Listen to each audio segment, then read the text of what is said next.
La parole, elle est une nourriture, elle est la vie. La parole de Dieu est nourriture, elle est esprit et elle est la vie. Alors, lorsque nous écoutons la parole de Dieu, nous ne devons pas seulement l'écouter, comme Jacques l'a dit dans son épître, pour devenir après des auditeurs oublieux, de ne pouvoir pas la mettre en pratique. Nous devons écouter la parole de Dieu et la mettre en pratique. C'est là où elle va porter du fruit dans notre vie. Si nous l'écoutons et au sortir d'ici, ça veut dire que tout s'arrête ici. C'est en vain que nous l'avons écouté. Mais si nous retenons l'essentiel et que nous mettons cela en pratique, cela va transformer notre vie. Cela va nous amener à une autre dimension. C'est ça que Dieu, notre Seigneur, attend de nous. Amen. Amen. Ce matin, nous allons parler d'un sujet très important. Ce sujet est capital pour toute l'humanité. Que ce soit nous qui sommes en Christ ou ceux qui ne sont pas en Christ. C'est un sujet capital.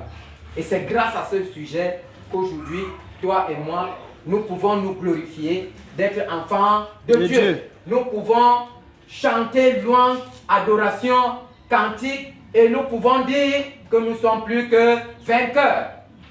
Alors, cet enseignement de ce matin, le thème n'est autre. Quand je parle que c'est ça qui fait de nous aujourd'hui ce que nous sommes, le thème c'est le pardon. Amen. Amen. Le thème c'est le pardon. Alors le pardon, dans le sens étymologique du mot pardon, ça veut tout simplement dire ne pas tenir rigueur à ton vis-à-vis. Ne pas lui tenir rigueur. Dans le sens de la religion,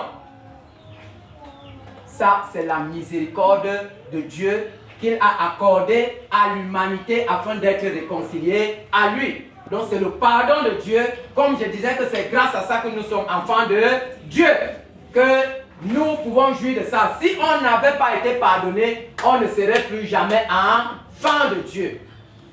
Et je vais dire ce que je dois conclure avec, avant de continuer. Beaucoup de gens disent qu'ils pardonnent. Beaucoup disent qu'il y a des choses impardonnables. Beaucoup disent de bouche qu'ils ont pardonné, mais ne l'ont jamais pardonné. Ça veut dire qu'ils le disent, mais ils ne pratiquent pas. On ne trompe pas Dieu.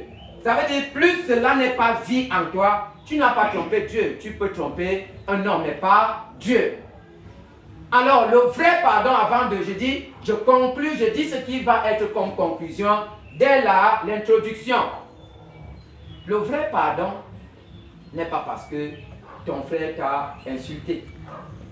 Le vrai pardon n'est pas parce que ton frère t'a offensé. Le vrai pardon n'est pas parce que ton frère a manifesté un quelconque refus à ton égard. D'une manière ou d'une autre, quand tu vas lui pardonner, cela va constituer le vrai pardon. C'est un pardon, mais moi, selon la parole, je ne considère pas ça comme le vrai pardon. Alors le vrai pardon, je voudrais qu'on le retienne d'abord, est le fait de pardonner ce qui est impardonnable. Amen. Le vrai pardon est le fait de pardonner ce qui est impardonnable. Je reviens sur ce que je disais initialement. Nous n'avons pas mérité un pardon quelconque. Ça veut dire que lorsque l'homme a chuté dans le jardin d'Éden, on a perdu la face de Dieu, on a perdu la communion avec Dieu, il n'y avait plus rien pour que nous soyons encore réconciliés avec Dieu. Ça veut dire que notre péché était impardonnable. Vous allez voir quelque chose où nous voyons, chacun de nous, quelque chose de difficile, de ce que tu as demandé à ton enfant que ne fait pas ci. Ça veut dire qu'il connaît que tu tiens à ça. Et tu n'as pas dit une fois, ça veut dire que toutefois, je n'aime pas qu'on fasse ceci, je ne veux pas qu'on fasse ceci. Mais en répétition, c'est la même chose que cet enfant va toujours commettre. nous voici ici, chacun est parent. Pour ceux qui ne le sont pas, ils le vivent eux-mêmes en direct. Vous allez constater que non, le parent ne va toujours pas se lasser à réitérer, à dire encore et encore. Comme on dit dans le monde. Qu'est-ce que le monde dit? La répétition est la mère de la science. C'est pour cela que le parent a pour devoir de toujours dire encore et encore, jusqu'à ce que cela devienne vie en l'enfant. Et on espère que dès que cela devienne vie, l'enfant va garder ça dans son esprit et toutefois qu'il va être prêt à recommettre ça, il va se souvenir et va s'en abstenir. Donc le vrai pardon, c'est pardonner ce qui est impardonnable. Et c'est ce pardon que nous avons reçu de Dieu. Amen. Amen. Nous avons reçu ce pardon de Dieu. Dieu nous a pardonné l'impardonnable. Ce n'est pas tout. Le pardon a des vertus que beaucoup d'enfants de Dieu ou des serviteurs de Dieu ne se sont pas encore appropriés. Nous allons le voir dans les Écritures. Le pardon, quand on dit source de bénédiction là, le pardon est une source de bénédiction. C'est une source de bénédiction. Voyez-vous, si le pardon n'est pas une source de bénédiction, toi et moi, nous ne serons pas enfants de Dieu. Ça veut dire que à travers le pardon, nous avons reçu la grâce de devenir enfants de Dieu. Qu'est-ce qui dépasse ça? Que l'espérance de la vie éternelle dont nous étions dépourvus dans le jardin d'Éden. Est-ce que quelque chose dépasse ça sur cette terre? Non. Et des milliards? Oui. Et des voitures? Oui. Des richesses énormes? Oui.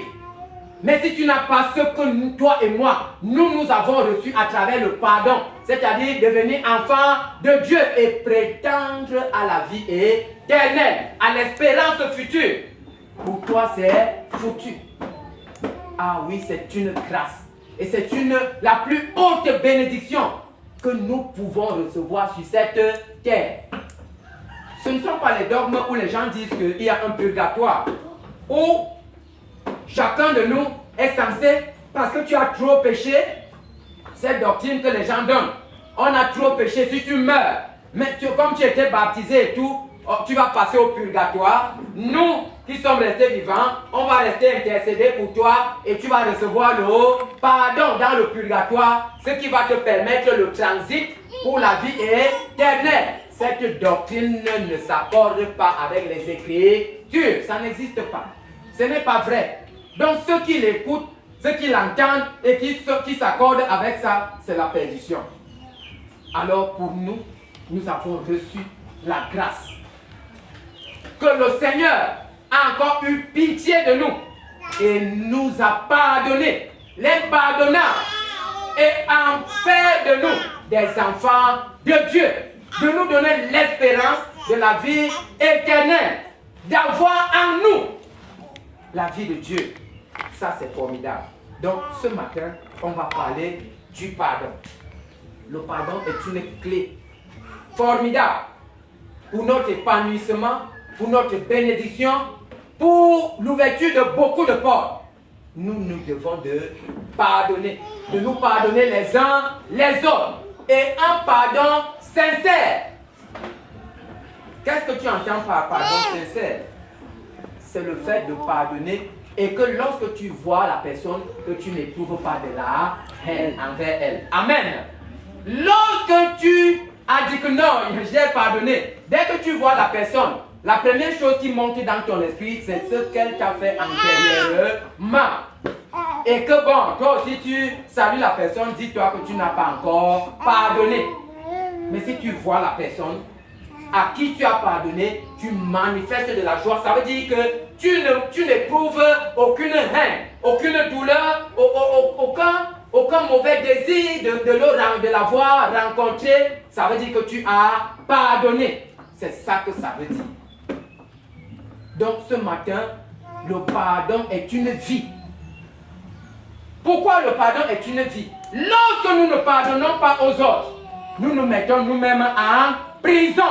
nous sommes nous-mêmes prisonniers. La personne qui t'a offensé est libre.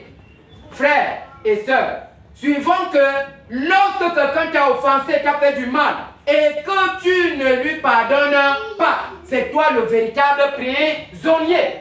Parce que Dieu est un Dieu de principe. L'autorité de Dieu absolue, c'est sa parole. J'ai dit l'autorité absolue de Dieu, c'est sa parole. Lorsque Dieu a dit, il respecte son autorité absolue. C'est comme le droit camerounais. Ça veut dire quoi? Lorsqu'on ouvre le code pénal, on avait interdit de ne pas insulter. Tu as insulté, on ouvre le code pénal. On demande la sanction qui s'attache aux insultes, à celui qui a insulté. Donc Dieu est attaché à ses principes.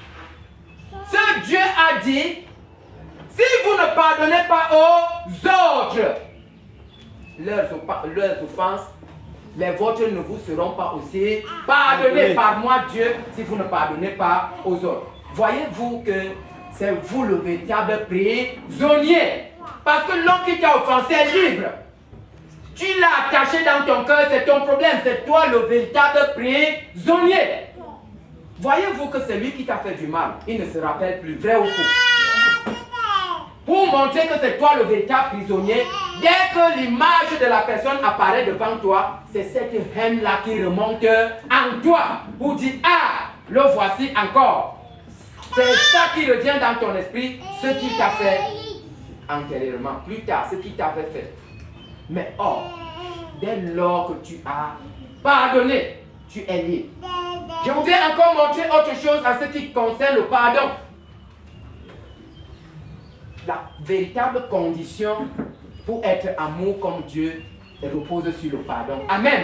Si tu ne pardonnes pas, ça veut dire que tu ne peux pas dire que tu peux aimer.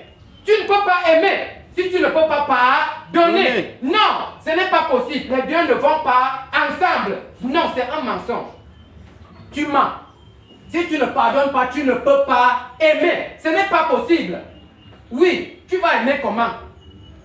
C'est l'hypocrisie que tu vas manifester. Ça ne va pas être de l'amour vrai. Si tu as pardonné, ça veut dire que tu vas manifester le véritable amour. L'amour qui vient du cœur. L'amour agapé de notre Dieu. C'est ça que tu vas manifester dès lors que tu as pardonné. Ça veut dire quoi? Ça veut dire que quiconque t'avait fait quoi? Dès que tu as pardonné, peu importe où tu vas rencontrer la personne, ou ce qu'on dirait encore de cette personne, tu ne vas plus éprouver de la douleur, de la haine pour la personne. Tu vas plutôt même défendre la cause de la personne. Je vais nous raconter une histoire. Frère, dans mes premiers pas dans le Seigneur, j'ai subi quelque chose au nord-ouest. Je suis commandant de brigade par intérim en temps de guerre. Parce que le commandant de brigade titulaire avait une balle ici. Il est allé en évacuation sanitaire. Je suis resté, j'étais le premier adjoint. Donc, c'est moi qui ai pris les commandes de la brigade. Mon adjoint avait le même grade que moi, un nordiste. Quand l'hélicoptère qui a chuté à Bamenda en 2019, à Oku, dans mon unité de commandement, c'était devant la brigade et c'était moi le commandant de brigade à l'intérim. Quelqu'un est mort là sur le champ. Le deuxième est venu mourir après 45 jours d'oxygène ici à la garnison. La charge, les effets, les argents qui étaient dans les sacs de ces gens, j'ai pris ces argents-là, j'ai mis dans une enveloppe. Je dormais avec mon argent dans la même chambre à la ville. Le garçon l'a fouillé, a renversé mes effets sans se dessus-dessous. Il a pris cet argent. Mais je vous assure que c'était comme si le ciel me tombait sur la tête. Tu ne peux pas raconter que tel a pris. Ça veut dire que je dois rembourser ces argents-là. Et j'ai remboursé. J'ai dit, Moussa, voici ce qui est sorti de ma bouche. Je lui ai dit, je te le dis avec foi. le sang des morts que tu as ramassés là, la mort va s'attacher à toi toute ta vie durant. C'est sorti de ma bouche.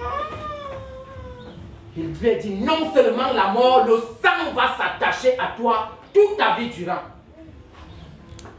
J'ai payé ces argents.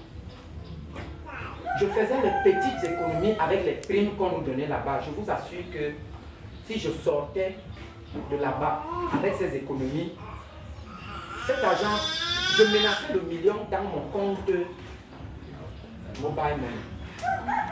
Mais quand Moussa a pris cet argent, j'étais obligé, l'argent du sous-préfet qui était mon sous-préfet d'Oku, parce qu'il était dans le même avion, il a eu une fracture, bref. Toutes les autorités, il y avait combien de sous-préfets dans le truc là? 3 sous-préfets, un commissaire de police et sans compter l'équipage même de l'avion. Les argents, les effets, il a payé. J'ai payé ces argents-là. Quand je suis sorti de là, l'affaire là, je vous assure, ça me rongeait toujours. J'étais ferme dans ce qui était sorti de ma bouche. Mais un jour, quand je suis revenu à moi-même, j'ai dit, hey, j'ai fait quelque chose de très grave. Ce que j'ai dit à ce type-là, Seigneur, moi d'abord je te demande pardon. Parce que non seulement je l'ai mis en prison, je me suis moi-même aussi mis en prison. Seigneur, sincèrement, je pardonne à Moussa ce qu'il a fait. Moi, je lui pardonne. Vraiment, tout ce que j'ai dit, que ces paroles restent nulles et sans effet. Je le sors de mon cœur aujourd'hui. J'ai payé ces argents. Alors, quand je l'ai dit, quand je parle de Moussa, je cherche même à connaître sa position aujourd'hui. Je ne connais même pas où il est. La dernière fois, quelqu'un me disait que soit il était dans quelle unité au nord, même le rencontrer, je ne l'ai plus jamais rencontré. Alors, quand on parle de lui, pour dire que manifester la haine comme auparavant, il n'y a plus un signe quelconque de haine. Mais ce n'est pas tout. Alors, comme je le disais, le vrai pardon, c'est pardonner ce qui est impardonnable. Certainement,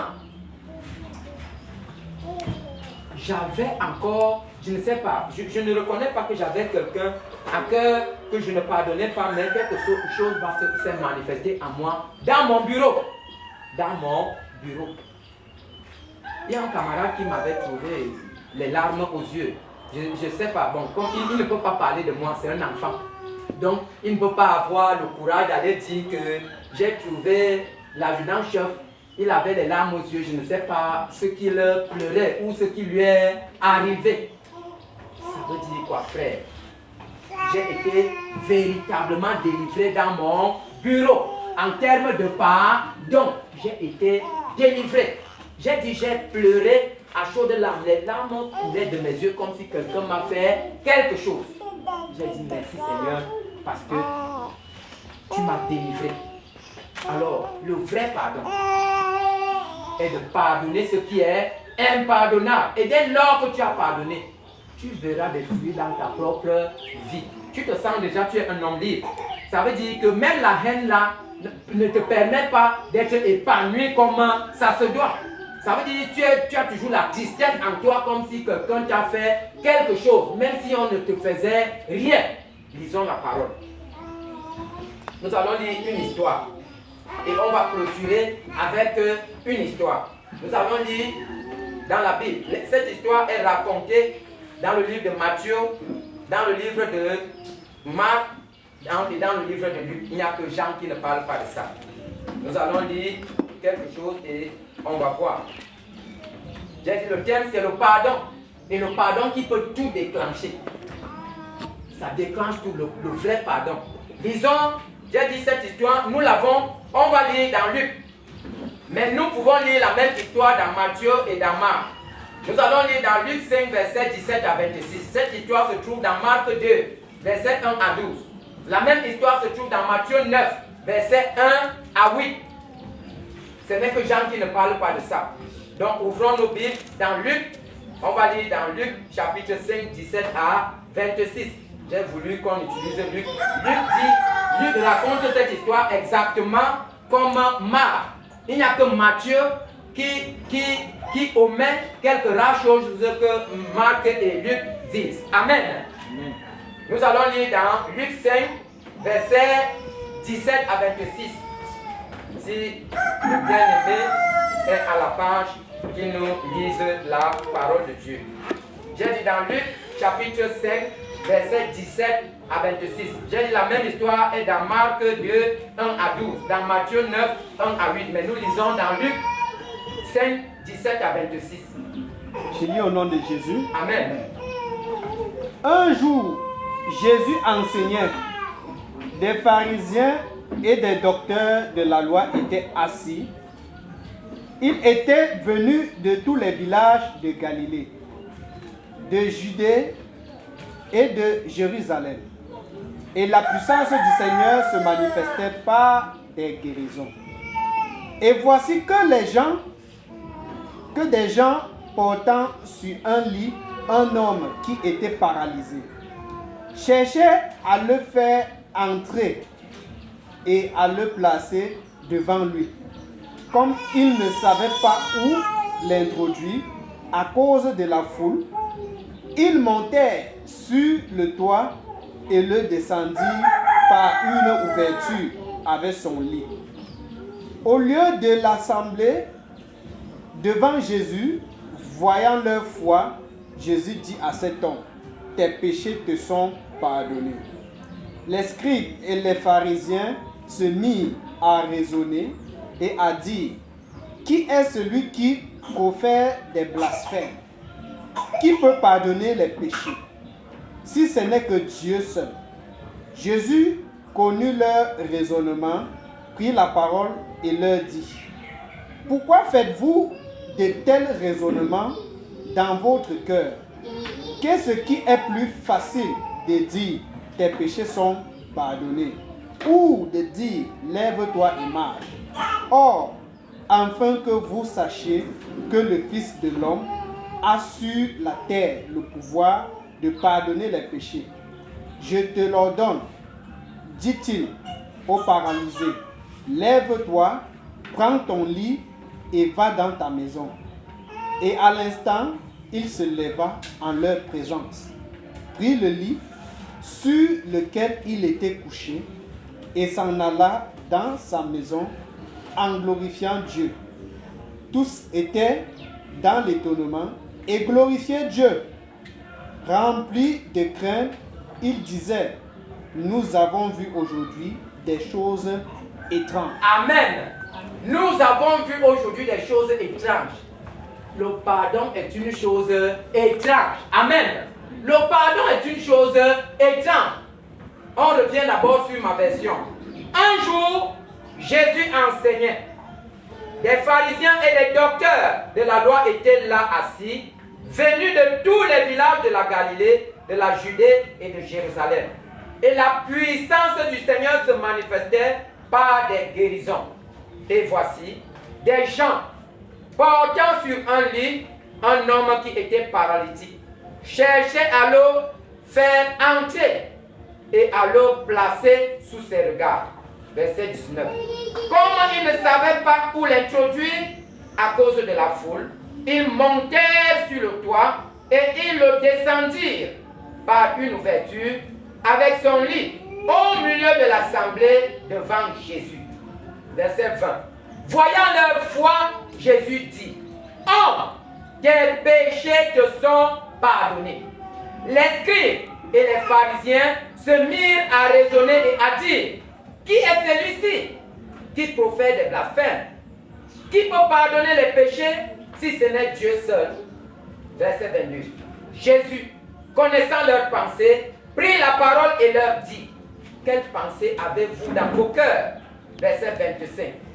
Lequel est le plus aisé de dire, « Tes péchés te sont pardonnés » ou de dire, « Lève-toi et marche » Verset 24. Or, afin que vous sachiez que le Fils de l'homme a sur la terre le pouvoir de pardonner les péchés, je te l'ordonne, dit-il au paralytique. Lève-toi, prends ton lit et va dans ta maison. Verset 25. Et à l'instant, il se leva en leur présence, prit le lit sur lequel il était couché et s'en alla dans sa maison, glorifiant Dieu. Verset 26. Tous étaient dans l'étonnement et glorifiaient Dieu.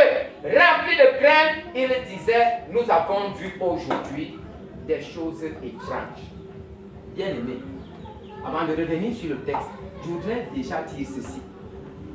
Lorsque Jésus disait à ses disciples que ceux à qui vous retiendrez les péchés issus sur la terre, leurs péchés leur seront reconnus. C'est pour dire que toi aujourd'hui là, sache que tu as la capacité de pardonner. Quand tu pardonnes à autrui, tu poses quel acte? Tu as effectivement fait le même geste comme Dieu lui-même. Mais or, le danger, c'est que lorsque tu retiens les péchés de l'autre, ça veut dire que tu les gardes, tu te fais toi-même prisonnier.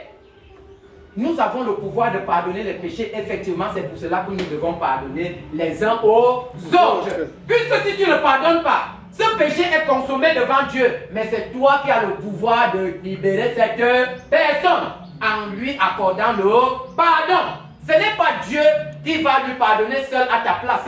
Déjà, enfants de Dieu, nous devons nous pardonner réciproquement et même au monde. Parce que la condition du péché, c'est que nous nous pardonnions les uns les autres, afin que nous soyons aussi devant Dieu pardonnés.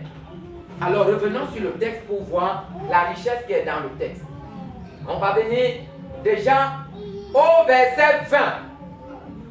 Je laisse toute la suite. Il y a quelques versets qui nous intéressent. Au verset 20, voyant leur foi, Jésus dit, oh, tes péchés te sont pardonnés. Cette parole n'est pas anodine. Jésus aurait pu directement dire, bon, lève-toi, prends ton lit et va à la maison. Est-ce qu'il y a des gens à qui Jésus n'a pas dit ça? Il a dit non. Immédiatement, il s'attaque à l'infirmité et il guérit l'infirmité. Et tu es libre. Mais ici, Jésus commence par une chose. Il dit, homme, tes péchés te sont pardonnés. Vous savez quoi? Ou nous savons quoi? Cet homme était paralytique, c'est. Mais sa paralysie était liée au péché. Amen. Sa maladie était liée au péché. Jésus se serait attaqué à la maladie. C'est vrai que même sans passer par le péché, il peut guérir, il est souverain. Mais il nous montre ici que la maladie de cet homme était liée au péché. C'est pour cela que Jésus commence d'abord par le rendre libre. Et effectivement, le fait de lui dire prends ton lit, dès que cet homme a été pardonné, cet homme était guéri. Amen. L'autre que Jésus lui donne, c'était lève-toi et prends le lit. Ça veut dire que dès lors que le gars était libre de ses péchés, il était guéri. Mais il fallait l'ordre de Jésus qui se lève et part. Parce que sa maladie était liée au péché. Et dès qu'il a été pardonné, Jésus, étonné de ce que lorsque il a dit, oh, tes péchés te sont pardonnés, les docteurs de la loi maugréaient, murmuraient que celui-ci blasphème. Quel est celui qui peut pardonner les péchés si ce n'est Dieu seul? La Bible dit, Jésus a répliqué au verset 23. Les scribes et les pharisiens se mirent à raisonner et à dire, qui est celui-ci qui profère des blasphèmes? Qui peut pardonner les péchés si ce n'est Dieu seul? Au verset 22, Jésus réagit encore. Jésus, connaissant leurs pensées, prit la parole et leur dit, quelle pensée avez-vous dans vos cœurs? Verset 23. Lequel est le plus aisé de dire, tes péchés te sont pardonnés, ou de dire, lève-toi et marche? Effectivement, nous voyons ici que la guérison de ce type a été rattachée au pardon des péchés. Personne ne peut dire le contraire. S'il avait été directement guéri, on ne ferait pas allusion au pardon des péchés. Jésus montre ici que sa guérison a été liée au pardon de ses péchés. Dès que le gars a été pardonné, Jésus n'a plus fait d'effort. Il n'avait pas besoin d'effort. Il a dit, ok, afin de montrer aux hommes sur la terre que moi, Fils de l'homme, j'ai le pouvoir de pardonner les péchés. Prends ton lit et va chez toi. Là, le type s'est levé, il a porté son lit. Il est allé en faisant quoi? En glorifiant Dieu. Ça veut dire que le gars était libre. Pas parce qu'il a guéri, mais l'amour est entré en lui. On dit que ses amis sont venus avec lui sur un lit, le portant, passant par une toiture pour le poser en face de Jésus, là où il avait les regards. Pourquoi? Observons que c'était un paralytique.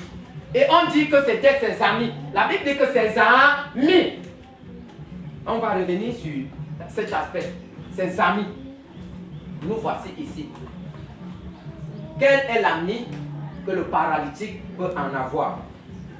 Si ce n'est les membres directs de sa famille, parce qu'il ne peut jamais quitter sa maison pour arriver là en route et se frotter avec les autres personnes. Vrai ou faux? La Bible dit que c'était ses amis, on n'a jamais dit que c'était ses frères. Ce qui renvoie à penser que quoi? Que ce paralytique à l'époque n'était pas certainement paralytique. Oui, ça veut dire qu'il a eu ses amis avant et la maladie est survenue, il s'est paralysé. Ah oui, c'est ça que ça veut dire. Que certainement, il avait ses amis avant et dès que la maladie est venue, le gars ne marchait plus. Et les gars avaient compassion de lui. Ce sont eux qui allaient le porter pour suivre où se trouvait Jésus. Et c'est pour cela que le pardon qui intervient ici n'est pas anodin. Jésus a montré que c'est dû à certains péchés ou à ces péchés que la maladie l'a atteint. Et tout de suite, tes péchés te sont pardonnés. Et lorsque nous voyons la suite, qu'est-ce qu'il dit? Prends ton lit et va. Pourquoi? Parce que Jésus enseignait de plusieurs manières. Il montrait ici la puissance liée au pardon. Que lorsque quelqu'un est pardonné, en d'autres termes, toutes les portes lui sont ouvertes. Que ce soit la guérison, tout, en d'autres termes, toutes les bénédictions, les portes sont ouvertes. C'est pour cela que le pardon est une source de bénédiction. On continue. Alors tout de suite, cet homme reçoit donc la guérison. À travers quoi? Le pardon des péchés. Je vais nous raconter une histoire. On a fini. J'ai lu cette histoire. Quelle est l'histoire? Un monsieur était marié. Un enfant de Dieu. C'était un enfant de Dieu. Ce n'est pas un monsieur que non. C'était un enfant de Dieu. Il était marié. Avec une sœur. Ça veut dire que une servante. C'était un travailleur. Alors, il est allé en mission dans son service. Alors, il a oublié certains documents de la mission. Il était obligé de revenir aussitôt que prévu pour récupérer les documents parce qu'il ne pouvait plus exercer en mission sans ces documents. Ce qui va se passer quand il revient à la maison, il va surprendre son épouse avec un autre homme au lit. Ah, il est entré. Le bébé de 14 mois était dans son lit, éveillé. Il est entré, il a pris les documents, il a joué avec le bébé, lui a fait des baisers, l'a porté, sans faire de prise de vue, ou rien. Il a remis son bébé, il a baisé le bébé, il est parti, il a fermé la porte, il est reparti en mission. Alors, sans no stress, en mission là-bas, il a fini sa mission. Le lendemain, quand il revient, par derrière, madame s'est sentie indigne. Que ça, vraiment, ce qu'elle a commis était impardonnable. Elle a fait un mot. Elle a écrit le mot, elle a posé sur le lit. Que voici, Félix, je suis parti. Je ne suis plus digne de t'appeler chérie ou bien mon mari parce que ce que je t'ai fait est impardonnable. Mais ce que j'ai fait, je ne l'ai pas fait volontairement. C'est quelqu'un qui me courtisait avant, mais entre lui et moi, il n'y avait jamais rien eu. Il est venu en vacances. Donc dans leur campagne, là, il devait faire une semaine. Il est venu donc lui rendre visite et dit, je ne connais pas ce qui s'est passé pour qu'on en arrive là. Que voilà la vérité. Mais je te demande, de me pardonner. Pardonne-moi et que Dieu aussi te pardonne. Je suis parti chez maman parce que je ne suis plus digne. Je suis allé avec notre enfant. C'est ton enfant. Quand tu voudras, tu peux venir le prendre parce que je ne suis même pas digne de garder cet enfant avec ce que je t'ai fait. Quand il est venu, il a trouvé le mot sur le lit. Il a fini de lire. Il a pris le téléphone directement. Il a appelé sa femme. Il a dit, je crois que tu n'as pas dit à ta maman. Elle dit non. Oh, ok, tu as bien fait. Ne lui dis rien. Je finis de me doucher. Je viens vous chercher. Donc, prépare-toi. Je vais venir vous chercher. Il s'est douché. Il s'est apprêté. Il a pris la route.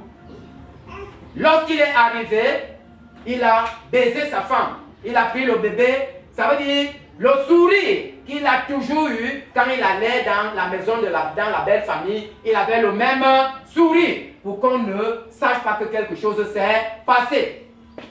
Il a pris son épouse et son enfant. Ils sont revenus.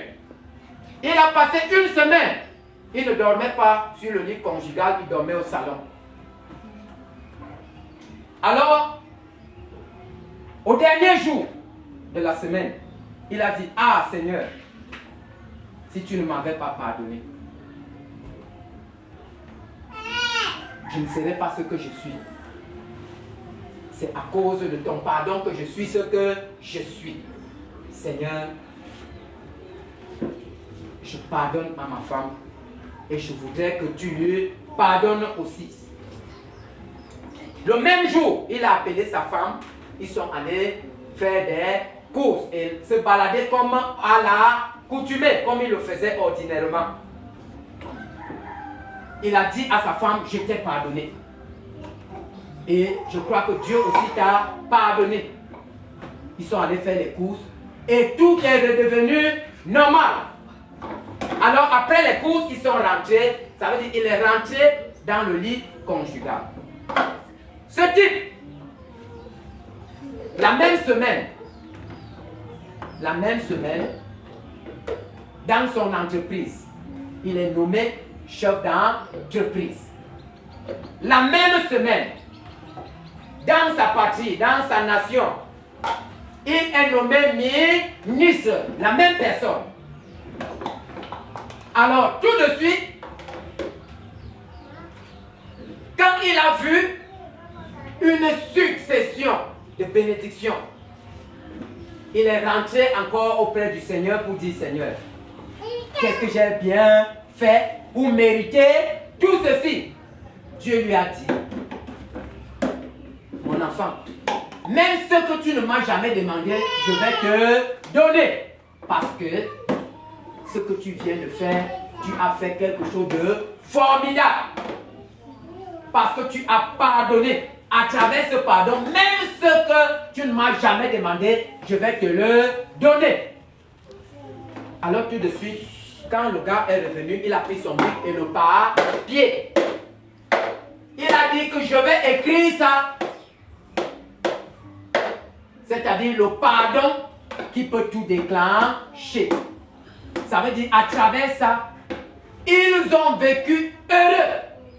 Tout allait bien. Ça veut dire, je dis, il a construit 80 églises dans le monde.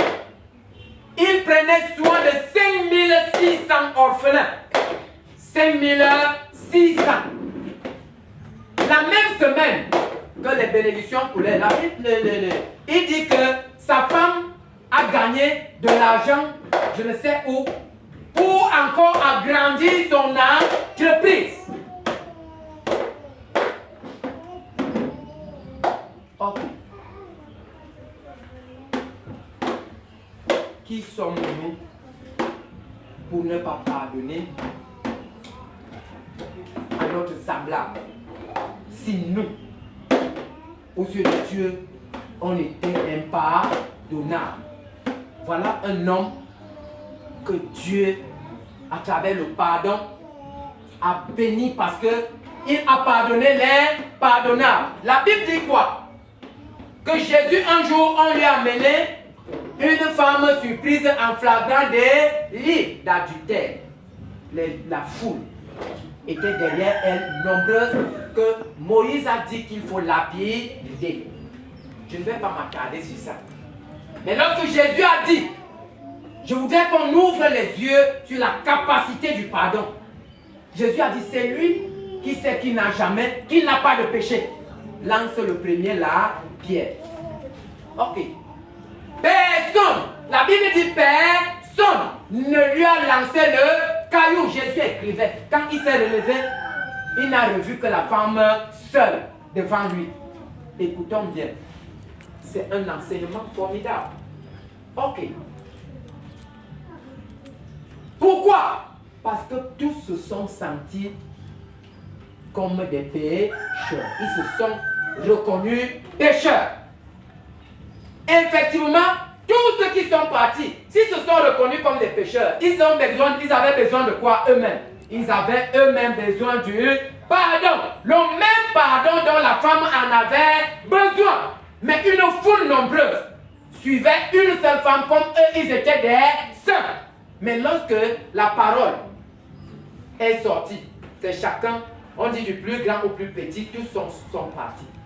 Alors, mettons-nous à la place de cette femme et cette foule. Considérons-nous comme étant la femme et cette foule. Ça veut dire que nous nous reconnaissons comme des pécheurs. Et nous-mêmes, nous avons besoin du pardon. Donc la même femme aussi en avait besoin. Qu'est-ce que Jésus dit à la femme? Ils ne t'ont-ils pas condamné? Ok. Le manque du pardon suppose quoi? Une condamnation. Quand on ne pardonne pas, c'est une condamnation. Jésus a dit que ne t'ont-ils pas condamné? Jésus appelle le manque de pardon la condamnation. Il est écrit, il est écrit, il a dit ne t'ont-ils pas condamné? La femme a dit non, ils ne m'ont pas condamné. Jésus a dit moi non plus je ne te condamne pas. En d'autres termes, que je ne retiens pas contre toi cette faute. C'est ça que ça veut dire. Et si ces gens n'ont pas lapidé la femme, ça veut dire qu'ils ont épousé le même pardon avec Jésus. Parce qu'eux-mêmes se sont sentis dans le besoin du pardon. Jésus a dit, moi non plus, je ne te condamne pas. Mais va, ne pêche plus. Waouh! Le pardon. Alors tout de suite, lorsqu'on parle du pardon, on revient donc à conclure que le vrai pardon, c'est de pardonner l'impardonnable. Et lorsque tu pardonnes, comme nous avons lu ce texte de Luc 5, 17 à 26, nous constatons que à certains moments nous souffrons à cause de notre manque de pardon. Jésus a dit, homme, tes péchés te sont pardonnés. C'est la sagesse des Écritures. Si Jésus savait que cet homme était innocemment malade, il aurait dit, homme, prends ton lit et va. Vrai ou faux? Vrai. Rentrons sur la piscine de Bethesda. Jésus a trouvé un homme couché sur le lit pendant, il était là depuis 38 heures. 38. Jésus lui a posé la question, veux-tu aussi être guéri? Il a dit, Seigneur, quand l'eau bouge, quand l'ange descendait dans l'eau, c'est lui qui tombait le premier, était guéri. Il dit, quand l'eau bouge, quand je veux descendre, un autre est déjà descendu avant moi, je n'ai personne. Jésus lui dit, lève-toi, prends ton lit et va chez toi. Qu'est-ce que ça veut dire? Satan retenait ce type captif pour rien. Mais celui-ci, Jésus lui dit, tes péchés pour commencer. Donc, qui t'ont donné cette maladie, il faut que ces péchés soient d'abord ôtés, afin que le mal soit traité. Tes péchés te sont pardonnés. Quand les gens s'indignent, il dit, ok, prends ton lit et va. Le gars s'est levé, il est parti. Parce qu'ayant déjà été pardonné, le gars était libre. Lève-toi et pars. Frère, si nous voulons plaire à Dieu, si nous voulons avoir des portes ouvertes dans nos vies, lavons nos cœurs, pardonnons à tous. Je vais encore nous raconter une histoire. Mon grand frère qui m'a élevé, je reviens sur ça, c'est une histoire de très longtemps. Je vous assure, ces gens-là m'ont rendu la tâche difficile. Lui, bon, oui, je le cite, sa femme. Ah, Or, j'étais en formation, je vous assure. J'étais tout à la maison. Tout. J'étais tout. J'étais tout sauf rien. Mais il suffisait que je commette la dernière résistance que je suis fatigué. On dit que non, tu ne manges pas. Et moi qui, à l'époque, enfant, je ne comptais sur rien que sur eux. Quand j'étais parti pour la première fois au village en vacances, j'ai dit à ma mère que ce que je vis là-bas, c'est l'enfer. Ma mère m'a dit que ces gens ne boiront plus jamais l'eau froide ici dans ma maison. Déjà, que ce soit lui ou sa femme, personne ne peut plus d'entre eux ne peut mettre ses pieds ici. Mais je suis rentré. J'étais obligé de rentrer. J'ai enduré ça. Quand je suis sorti de là, j'ai dit dans mon cœur que je ne peux jamais leur pardonner. Vous savez à quel moment je vais leur pardonner? Et j'ai pardonné vrai. Et c'est moi qui ai invité ma mère à les pardonner aussi. En 2000, je suis là en gendarme et je suis affecté à Belfort. Ma maman est tombée malade, je suis allé la prendre, je l'ai amenée à Belfort. J'ai dit à ma mère, en l'an 2000, chacun de nous ici peut se reconnaître, ceux qui étaient déjà là avec de l'âge, qu'on disait que la fin du monde c'est en 2000. Ce n'est pas ça? Ok, dans le monde encore, et la fin du monde n'a pas eu lieu. J'ai dit à la maman que comme la fin du monde n'a pas eu lieu, gloire à Dieu, pardonnons aux gens. Là, je lui ai dit, moi déjà, je pardonne. Que ce soit à mon grand frère ou à sa femme. Et je t'invite aussi à pardonner. Sortons de là. Ça a duré, ça veut dire, me voici aujourd'hui, je suis quelqu'un. Or, dans leur tête, ils se disaient que tout ce qu'ils me faisaient, c'était pour réduire mes chances et tout ça là. Mais voici, Dieu a prouvé le contraire. Pardonnons. Alors, là, je suis dans le monde. Donc, imaginons encore moins en Christ maintenant. C'est formidable. Et que quoi? Que moi-même, j'ai d'abord été pardonné. Moi qui ne méritais rien. Frère, le pardon est un élément déclencheur de toutes sortes de bénédictions dans nos vies. Je dis toutes sortes. Voici la preuve que le pardon est une source de bénédiction. Dieu nous a tourné le dos au jardin d'Éden. Vrai ou faux? Qui peut dire le contraire?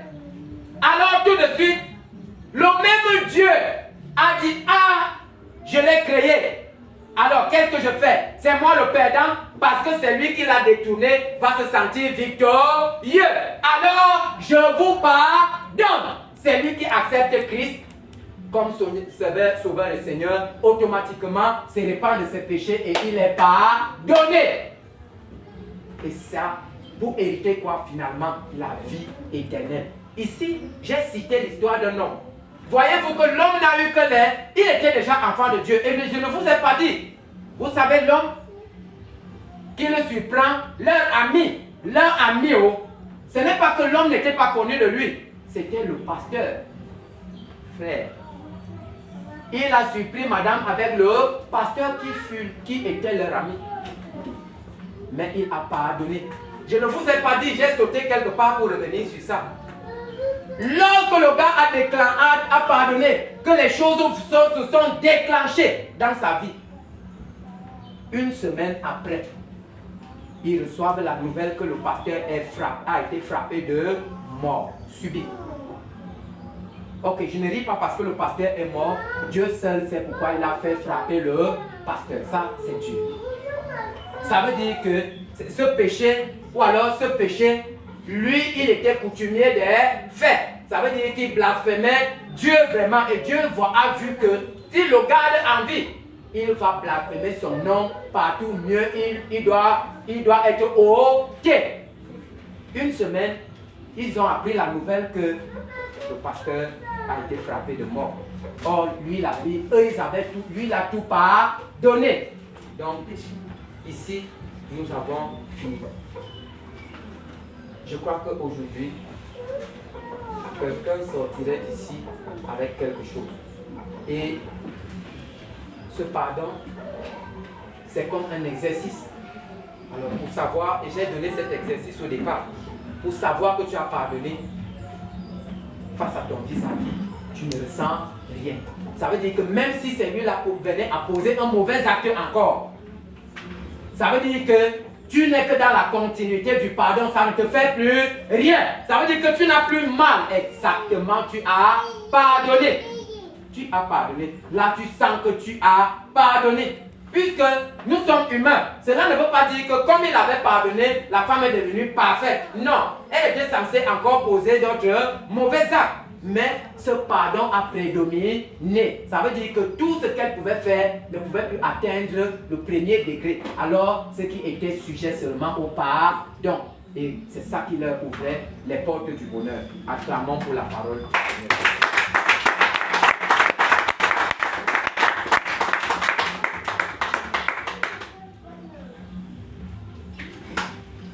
Le frère, comme accoutumé, va nous recommander entre les mains du Seigneur et la semaine qui va commencer.